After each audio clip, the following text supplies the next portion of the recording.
Bonjour, c'est Ursule encore. On est le 8 septembre 2025. Alors je viens sonner la trompette aujourd'hui encore et je viens proclamer le retour de notre Seigneur Jésus-Christ. Amen et alléluia, soyons tous bénis. Alors je viens parler, n'est-ce pas, de la solitude, un choix. Amen. La solitude, n'est-ce pas, c'est un choix nécessaire. Et très souvent, l'être humain n'aime pas être seul. Déjà, il n'est pas venu seul, n'est-ce pas? On est seul, c'est vrai, mais on vient s'ajouter à une famille. Il y a un père, une mère, et puis on est là-dedans. Alors, on peut comprendre que l'on n'aime pas être seul, parce que Dieu nous a créés pour qu'on puisse vivre en communauté, même si, au fait, on se retrouve souvent isolé, n'est-ce pas, de nos communautés d'origine, mais Dieu nous a créés pour qu'on puisse vivre en communauté. C'est-à-dire, le projet de Dieu, c'est un projet d'ensemble. Et dans ce projet d'ensemble, n'est-ce pas, il a soin de chaque être vivant. Autant il prend soin de toi comme son fils, autant il prend soin de l'oiseau qu'il a créé, autant il prend soin, n'est-ce pas, de l'insecte qu'il a créé. Toute créature a de l'importance à ses yeux. Et pour, n'est-ce pas, connecter à ton Créateur, au fait, tu as besoin de te retirer de la communauté où il t'a placé pour pouvoir connecter avec lui. Parce que souvent, on n'arrive pas à entendre la voix de Dieu parce que la voix de la communauté est plus forte. Dieu nous a placés au milieu de la communauté. On ne vit pas tout seul dans un désert et puis tout seul. Quand même tu serais dans un désert tout seul, ben, il y a les animaux autour. Donc, le fait de se retrouver seul, n'est-ce pas, nous conduit à communiquer avec l'être suprême et c'est important, n'est-ce pas, de connaître ta source, d'où tu viens, qui t'a créé. Et souvent, c'est Dieu lui-même, par des soupirs qu'il y a là en nous, des soupirs inexprimables, qui fait que on a juste besoin de se retirer pour être avec lui, pour comprendre qu'est-ce qu'on vit. Et il arrive souvent que on passe par des moments qu'on ne comprend pas nous-mêmes. Et même, personne autour de nous ne peut nous aider à comprendre ces moments-là. Et ça, c'est des sonnettes d'alarme pour que tu puisses te retirer, pour dire, ok, je vais prendre du temps avec Dieu, seul à seul, pour comprendre, pour savoir, au fait, qu'est-ce qui se passe, au fait, pour mettre un peu d'ordre dans ma vie. Alors, il arrive que certaines personnes aiment se retirer seules, souvent pour faire des cures pour leur santé mentale, physique, et puis tout ça.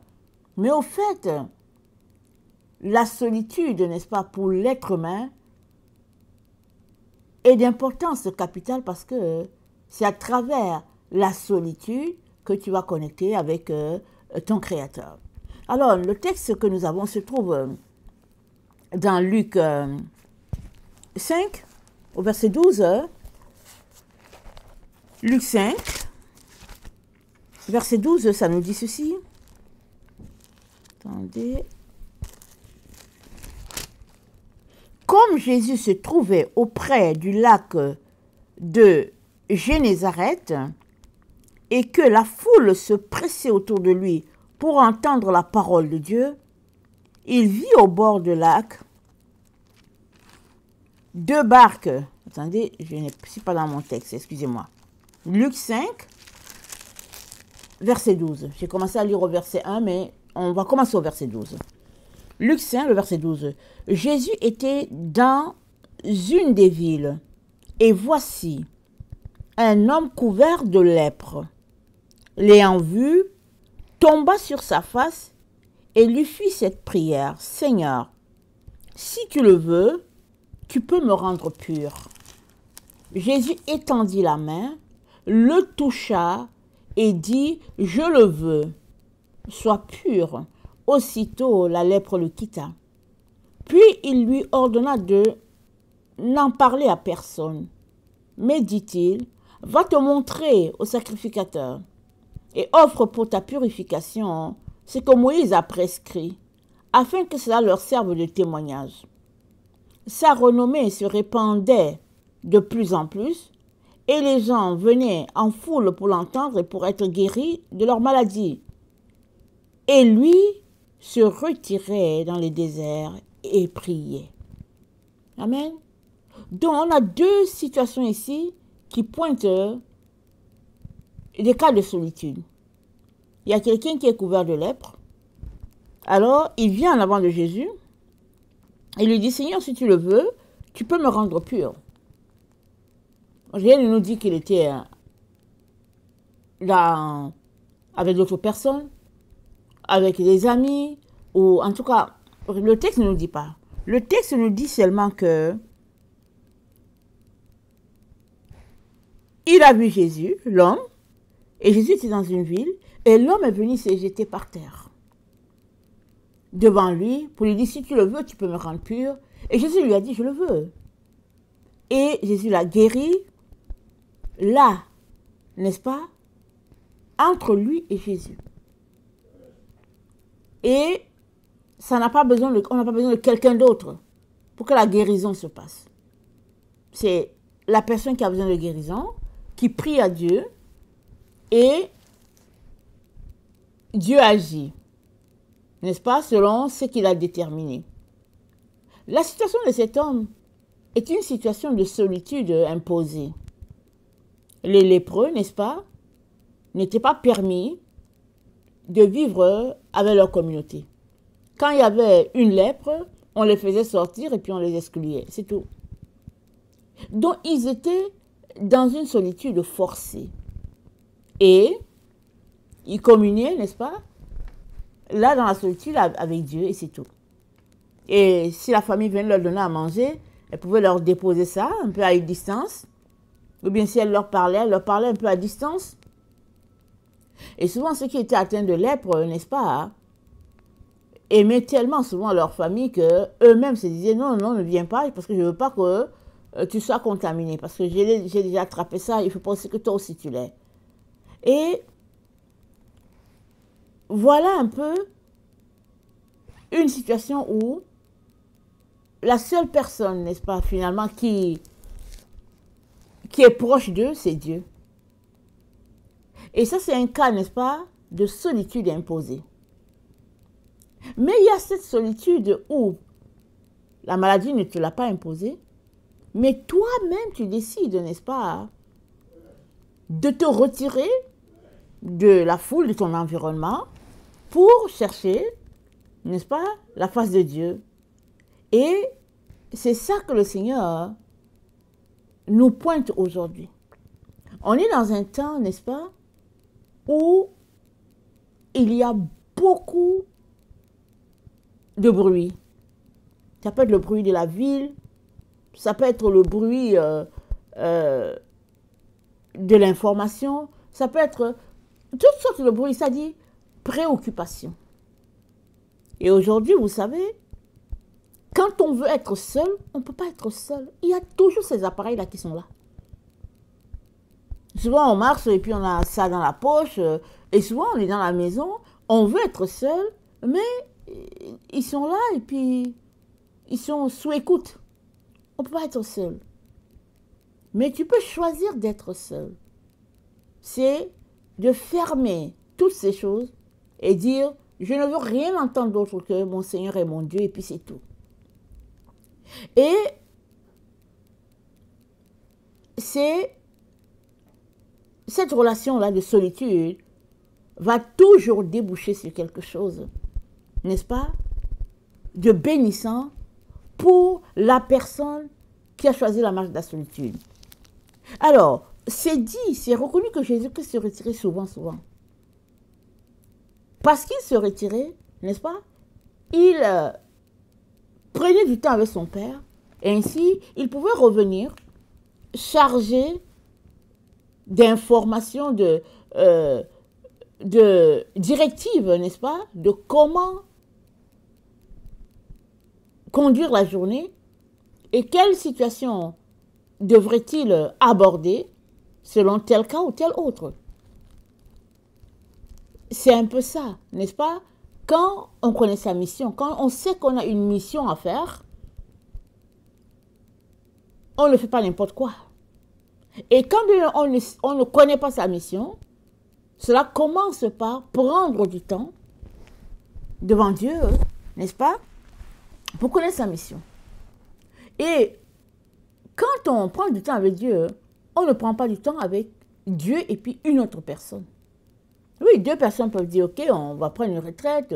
Un groupe peut dire, oui, on prend une retraite par rapport à un sujet donné. Mais quand ça vient de communier avec Dieu et puis de l'entendre, n'est-ce pas, pour toi, alors la solitude est la voie que le Seigneur a pour nous.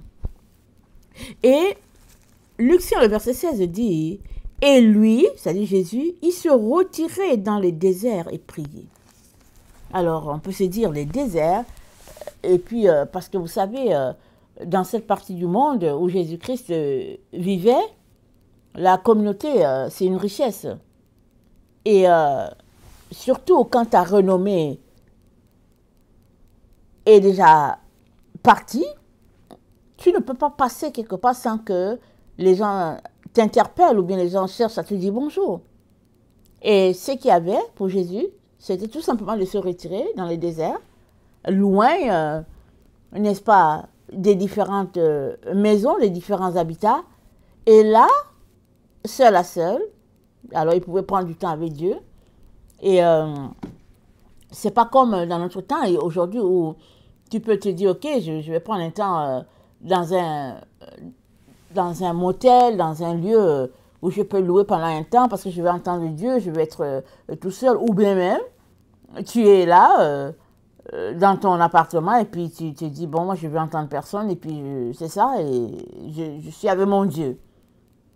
Dans les temps où Jésus-Christ a vécu sur la terre, c'était plutôt que si tu veux entendre Dieu, tu n'as pas d'autre choix que de créer, n'est-ce pas, une marche en direction du désert et puis là tu vas bien l'entendre parce que tu es seul dans cet endroit aride et c'est un bon endroit pour entendre Dieu et puis recevoir de lui. Et dans 1 Jean 1, au verset 3, le Seigneur nous dit, 1 Jean 3, le verset 3, c'est dit, ce que nous avons vu et entendu, nous vous l'annonçons à vous aussi, afin que vous aussi vous soyez en communion avec nous. Or, notre communion est avec le Père et avec le Fils Jésus. Amen. Jean nous a écrit pour que nous soyons en communion avec le Père, avec le Fils et aussi avec eux maintenant, parce que quand il écrivait, il était sur la terre. Maintenant qu'il n'est plus là, il a rejoint la grande nuée de témoins, dont notre communion, n'est-ce pas, c'est avec eux qui sont de l'autre côté. Avec Dieu, le Père, Dieu le Fils. Et quand on parle de communion, on parle de communauté. On parle d'un groupe donné. Mais avant de faire partie de ce groupe-là, n'est-ce pas, qui regroupe le Père, le Fils et puis les anges et puis ceux qui nous ont précédés, avant de faire partie de cette communion-là, ça commence par toi à être, n'est-ce pas, un pèlerin solitaire. Ça ne veut pas dire que tu ne dois pas avoir des enfants ou bien une famille. Ce n'est pas ça du tout. Tout ce que le Seigneur est en train de nous dire aujourd'hui, c'est qu'il est en train de nous interpeller à prendre plus de temps seul qu'avec, n'est-ce pas, la communauté. Parce que c'est dans la solitude que tu peux mieux entendre Dieu et aussi aider tous ceux-là vers qui Dieu te conduira, te dirigera. Amen. Alors, Jésus donc faisait son ministère après avoir entendu son Père. Il savait qu'est-ce qu'il avait à faire dans ses tâches parce que le Père lui avait parlé déjà et lui avait dit quoi faire. Amen. Et la solitude, n'est-ce pas, est tellement une arme puissante contre, n'est-ce pas, ton ennemi, que l'ennemi ne veut pas que tu sois solitaire. Parce que quand on est solitaire, on se met à se poser des questions existentielles. Pourquoi est-ce que je suis là? Qu'est-ce qui fait que mes affaires ne marchent pas? Et puis, comment est-ce que je vais faire pour changer ma condition? Comment améliorer ma situation? Ça, c'est les questions que tu vas te poser. Parce que c'est le Seigneur qui te l'envoie dans ton temps de solitude. Il n'y a plus de bruit. Il n'y a plus ces bruits ou bien ces brouhahas de la vie, là, n'est-ce pas, qui dérangent, de telle sorte que retrouver seul à seul avec toi-même, tu te retrouves à connecter avec ton Créateur. En train de poser ces questions-là, que tout le monde devrait se poser, n'est-ce pas?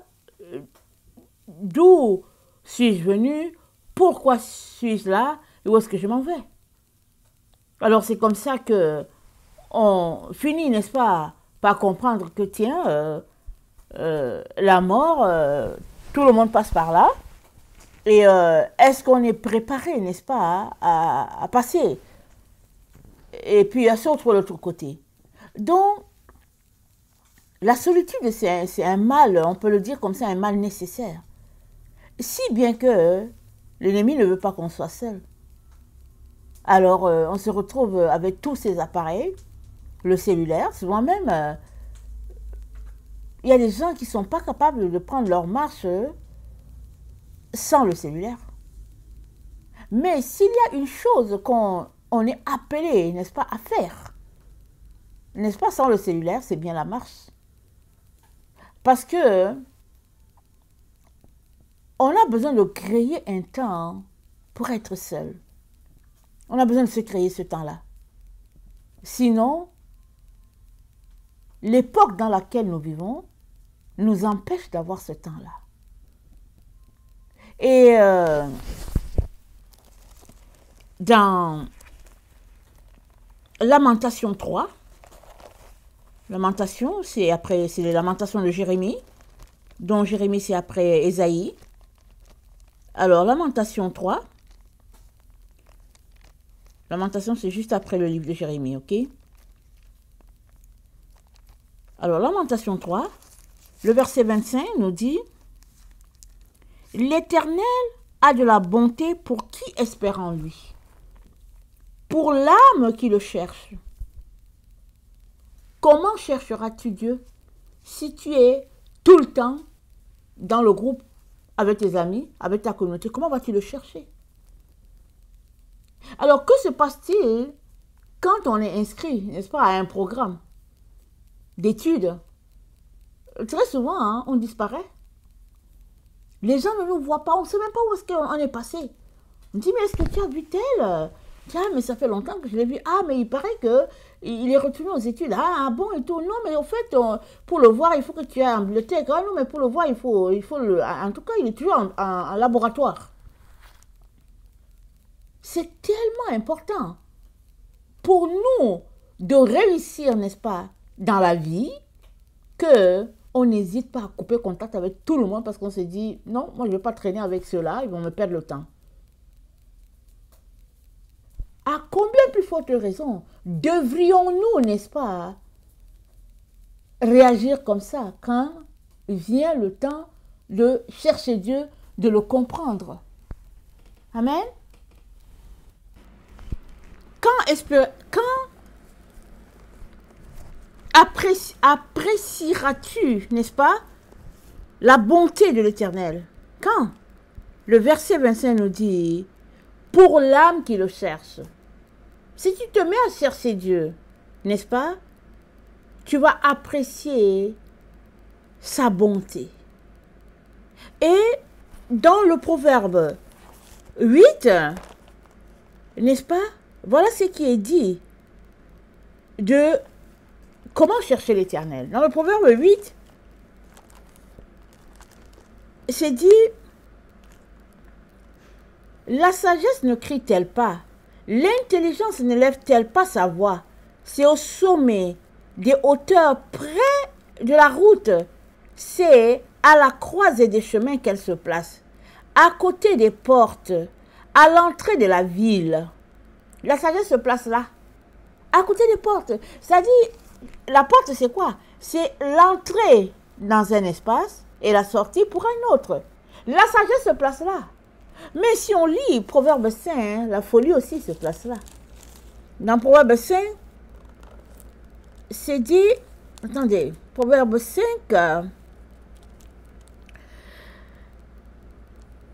c'est dit au verset 7, « Et maintenant, mes fils, écoutez-moi, et ne vous écartez pas des paroles de ma bouche. Éloigne-toi du chemin qui conduit chez elle. » Elle, c'est qui? La femme étrangère. C'est au verset 3 de Proverbe 5. Et c'est dit, « Car les lèvres de l'étrangère distillent le miel. » Alors, l'étrangère, ici, c'est pris pour une femme, mais éloigne-toi des chemins qui conduisent chez elle, la fausse doctrine. C'est quelque chose d'étranger. Les voies, n'est-ce pas, que Dieu n'aime pas, de sorcellerie, de magie et tout, c'est étranger. Et Dieu dit, éloigne-toi de là. Parce qu'elle aussi se place aux portes. Elle se place là. Pour faire quoi? C'est dit, ne t'approche pas de la porte de sa maison, de peur que tu ne livres ta vigueur à d'autres et tes années à un homme cruel. Donc, tu apprécieras, n'est-ce pas, la présence de Dieu, sa bonté, alors que tu cherches sa face comme, n'est-ce pas, on cherche quand on fait les recherches universitaires ou bien dans un domaine donné. Alors,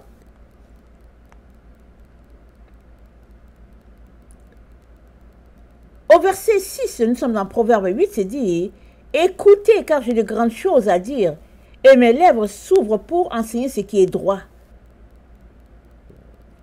Et c'est dit, au verset 10, « Préférez mes instructions à l'argent, et la science alors le plus précieux. » Préférez. C'est-à-dire, il y a un choix à faire entre le fait d'aimer Dieu, de le connaître et les choses de ce monde. Et sagesse dit, préférez mes instructions à l'argent. Alors, tu n'as pas le choix que de te séparer de ces choses-là, n'est-ce pas, et de te tourner vers la recherche de Dieu. Et cela va prendre souvent que tu choisisses la marche de la solitude. Amen. Alors, on retourne dans Lamentation, notre texte, Lamentation 3, n'est-ce pas? Le verset 6 dit, « Il est bon d'attendre en silence le secours de l'Éternel. Il est bon que l'homme, pardon, il est bon pour l'homme de porter le joug dans sa jeunesse. Il se tiendra solitaire et silencieux parce que l'Éternel lui impose. » Il se tiendra solitaire. Tu as besoin de prendre ce temps-là dans la solitude. Et si tu es solitaire, mais la personne à qui tu parles, c'est Dieu. Alors tu peux ouvrir la bouche pour lui parler, lui chanter les louanges et tout. Mais te tenir solitaire, ça va aussi prendre que tu communiques juste à Dieu d'intérieur à intérieur.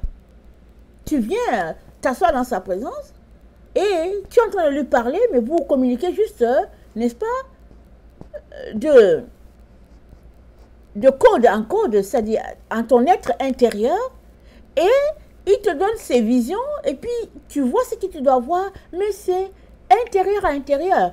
Personne autour de toi ne peut savoir ce qui se passe, parce que tu t'es retiré d'avec ton Dieu. Et la solitude, n'est-ce pas, hein, ça peut se créer dans sa propre maison. Amen, ça peut se créer dans sa propre maison. Vous savez, Dieu m'a béni, il m'a donné 8 enfants. Et j'ai connu des maternités très très proches. Si bien que, à un moment donné, ça me manquait tout simplement ma relation avec Dieu. Amen, ça me manquait. Et par la grâce de Dieu, il m'a aidé à communier avec lui dans la nuit. Parce que vous savez, les bébés ils se réveillent toujours la nuit pour chercher à manger. Et souvent, quand ils vont se réveiller, suppose qu'un bébé se réveille à 3 heures du matin, il peut arriver que le bébé choisisse de dormir à 6 heures du matin. Il s'est réveillé à 3 heures et à 3 heures, il veut jouer. Ou bien, il est là et il te regarde. Il est là debout. Alors, ce qui se passe, c'est que ce temps-là, le Seigneur m'a éduqué, n'est-ce pas, à chercher sa face, à prier. Et c'est à partir de là que j'ai compris que j'ai pas besoin d'aller dans un monastère pour chercher Dieu. J'ai pas besoin d'aller dans une retraite quelconque hors de ma maison pour chercher Dieu. Je pouvais le chercher là, parce que, ben voilà, il est en train de m'éduquer là. Mais il y a des maisons qui ont des garde-robes assez vastes. Il y a des pièces dans les maisons qui ne sont pas utilisées. Souvent, on stocke les choses là-bas, on garde, on se dit, ok, c'est l'endroit où on va garder nos choses qu'on n'utilise pas. Alors, vous pouvez vider cet endroit-là et faire ça votre coin de prière. De telle sorte que quand les enfants vous cherchent, qu'ils ne le voient pas, papa ou maman, ils savent que, ah tiens, on va voir s'il est dans le petit coin. Et très souvent, ils vont voir que, ah, il est dans le petit coin. Parce qu'il est en communion avec son Dieu. Et la réalité d'un parent est différente, n'est-ce pas, de la réalité d'une personne célibataire qui n'a pas d'enfant à charge, n'est-ce pas. Au lieu de te bloquer en disant « Hey, je dois aller prendre une retraite à quelque part à l'extérieur de la maison et puis trouver qui va venir s'occuper des enfants et puis c'est compliqué, n'est-ce pas ?» C'est tout simplement de parler à Dieu, de ton besoin de connecter avec lui. Et lui va te dire, dans ta maison là, il va te dire comment fonctionner pour que tu puisses avoir une relation avec lui en même temps que tu fais le ministère qu'il t'a confié. Si tu as confié le ministère d'avoir une famille et puis d'occuper tes enfants, ce n'est pas encore le même qui va te faire porter un fardeau lourd que tu ne peux pas, n'est-ce pas, supporter. Parce que c'est dit, dans Lamentation 3, le verset 27, c'est dit, « Il est bon pour l'homme de porter le joug dans sa jeunesse. » Donc, mais le joug, qui va te le donner? C'est Jésus qui va te donner le joug que tu dois porter. Et si, dans ta jeunesse, le joug qu'il te donne, c'est d'aller étudier, je ne sais pas, quelque part, alors il va te donner en même temps aussi comment tu vas faire pour que pendant tes études, tu puisses aussi avoir une relation avec lui. Si le joug qu'il te donne, c'est d'avoir une famille, il va te donner, n'est-ce pas, il va créer, n'est-ce pas, dans ce qu'il t'a confié, pour toi, n'est-ce pas, d'avoir une relation avec lui et en même temps de t'occuper de ta famille aussi. Mais il faudrait que tu viennes, que tu lui demandes, que tu lui en parles, parce que c'est dit, il est bon d'attendre en silence le secours de l'Éternel. Parce que la solitude, n'est-ce pas, on ne peut pas s'en passer. On en a besoin. Ça fait partie de notre équilibre. Beaucoup fuient la solitude. Dès qu'ils se retrouvent en situation d'être seuls, ben, il faut qu'ils ouvrent leur cellulaire, il faut qu'ils appellent un ami, il faut qu'ils aillent en visite à quelque part, il faut qu'ils se retrouvent pour prendre un petit pot parce que vraiment ils se sentent seuls et puis ils créent toutes sortes de situations à leur niveau parce qu'ils se sentent seuls. Mais la solitude, n'est-ce pas, hein, c'est le moyen par lequel on va entrer en relation avec Dieu. on ne peut pas s'empêcher d'être seul. Parce que c'est écrit, c'est dit, n'est-ce pas, que il est bon pour l'homme de porter le joug dans sa jeunesse. Il se tiendra solitaire et silencieux. Dieu a fait ça comme ça. On est tous appelés à nous tenir solitaires. On est tous appelés à se tenir silencieux. Et alors qu'on se tient solitaire et silencieux devant Dieu, il va nous aider, n'est-ce pas, à marcher sur le chemin de notre vie. Parce que c'est là, dans la solitude, qu'on se pose les vraies questions. Et se tenir silencieux et solitaire, c'est un acte que Dieu a imposé à l'homme.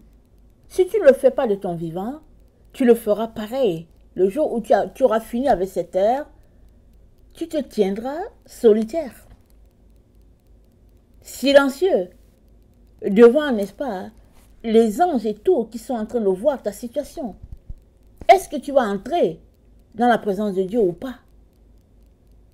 Et se tenir silencieux et solitaire, n'est-ce pas, ça doit se passer de notre vivant sur la terre. Il est donc important, n'est-ce pas, que nous créions la solitude. Apprenons à nous débarrasser, n'est-ce pas, de toute cette technologie-là qui a été mise à la disposition de l'homme. Apprenons à nous servir de la technologie, n'est-ce pas, de la bonne manière. Pas en être dépendant, au point d'être esclave, au point où la technologie prend la place de Dieu et puis Dieu n'a plus de place. Non, non, non. Apprenons, n'est-ce pas, à créer de la place pour la technologie, une place suffisante pour que Dieu soit le maître en tout dans notre vie. Amen. Vous savez que quand on a des enfants et qu'il y a un enfant qui veut prendre trop de place, on aide cet enfant afin qu'il ne soit pas le roi. Parce qu'on veut l'aider. Parce que si tu éduques un enfant à être le roi dans sa vie, il va grandir en étant le roi. Parce qu'étant petit, il n'a pas compris qu'il n'était pas le roi. Alors, étant petit, tu éduques l'enfant déjà assez qu'il comprenne qu'il y a un roi au-dessus de lui et puis c'est Dieu. Et qu'il est appelé à faire des choses qu'il doit faire et puis c'est tout. Donc, c'est la même chose dans notre relation avec Dieu. Et c'est Dieu qui nous éduque, n'est-ce pas, à lui faire de la place. Mais ça commence par toi et moi, désirant ce temps de solitude pour connecter à notre Dieu. Et c'est la leçon que nous tirons avec notre Seigneur Jésus. Il se retirait souvent, souvent, souvent pour entrer en communion avec Dieu. Et de cette communion, il recevait les instructions sur les choses qu'il était appelé à faire. Dans quelle direction il devait aller. Et en allant dans la direction, il va savoir ce que Dieu veut qu'il fasse.